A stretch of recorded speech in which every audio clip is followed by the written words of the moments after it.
I'm Riley Webster from Sustainable Coastlines. My colleague Tori McDonnell and I were both invited by the Papua New Guinea Olympic Committee in 2012 to travel to Papua New Guinea and help them set up their sport and environment program to train athletes to become educators and event managers. That way they can help spread the really important message of the impact of non-biodegradable waste, particularly plastic products, the impact that has on marine life but also on human health.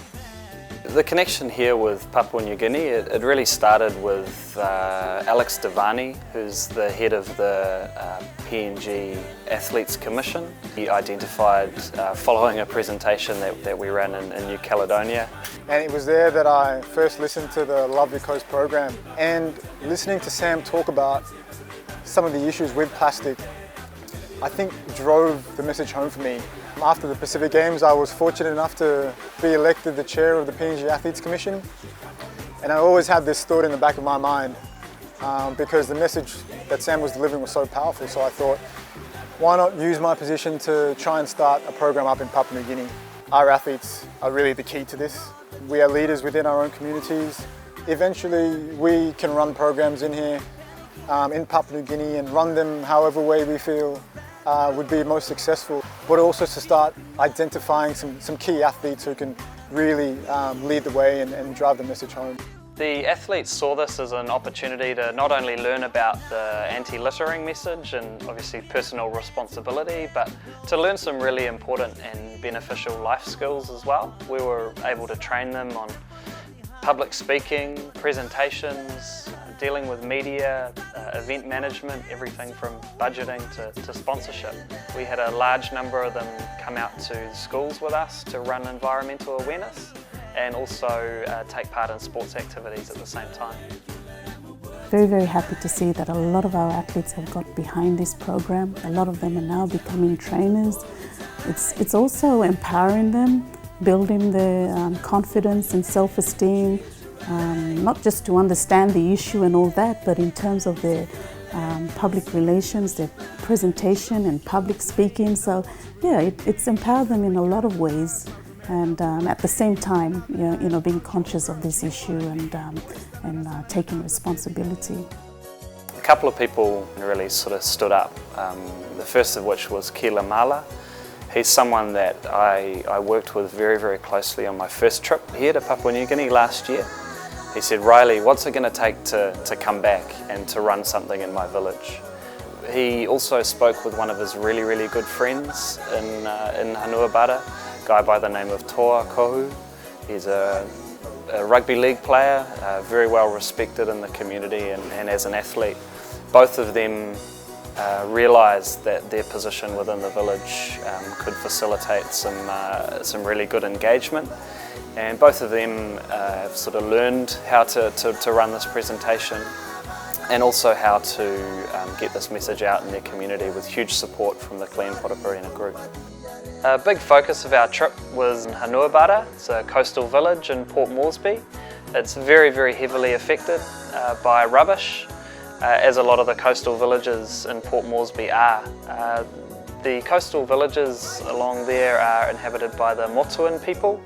Obviously there's a large number of different tribes that inhabit PNG, but the Motuans traditionally live on the coast. They do contribute, I believe, to the issue of rubbish in their village, but there's also a large amount of that rubbish that has come from elsewhere, down the drains and the streams of Port Moresby and winds up where they live. So it's definitely ever present for them every day, and they're very keen to do something about it.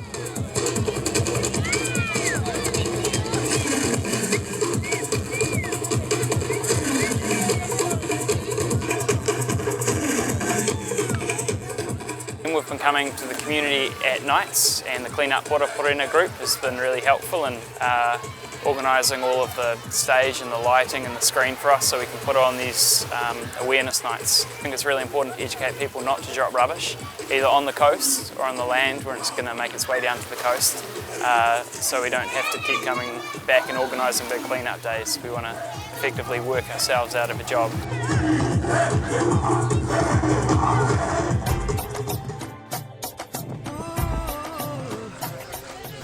You know, the clean-up day was fantastic. You know, it was such a fun day.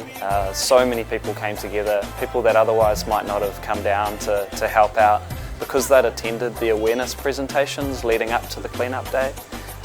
They now knew why they were going to be turning up and cleaning up. This morning we were broken up into 3 groups. There's the end of the village, Hanuabada, the middle of the village is Lahara, Elevala. We broke the groups into 3 and we had leaders taking care of the little groups that were involved today. I think it's very interesting for everyone to come together and have this massive cleanup for a change. We've got involved mothers, fathers, the children, school kids. It's very exciting. Kids are really enjoying it. I think we should do it more often. It's such a great day here today. Seeing all these young kids coming out helping to clean up. Most importantly, I guess it's the education that these guys are getting to look after their community.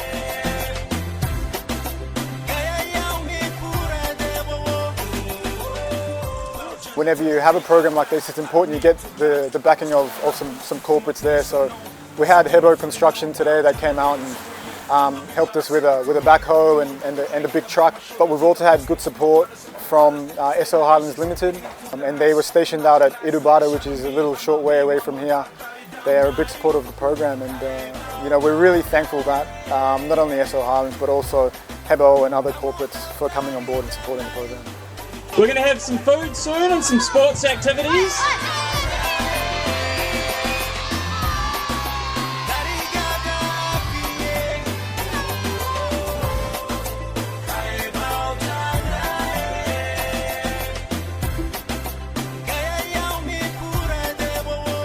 My favourite part of the day where we got out and got to do some sports, our athletes leading the way. But it was a great way for our kids to see the athletes, but also seeing them as leaders within the community as well. And I think they really were drawn to that and appreciated them coming down today. There was a huge community feel. You know, there would have been over 700 people that turned up to help pick up rubbish. And when you get that many people together, it starts to feel like you can do something, like there's a community of people that are there and willing to help. It's been a really satisfying day, taking out a whole bunch of rubbish and hanging out with the community. And we love our village, we love our coast, and we'd like to do this monthly. And the main people in this is our children and our grandchildren, because it's going to be an ongoing thing.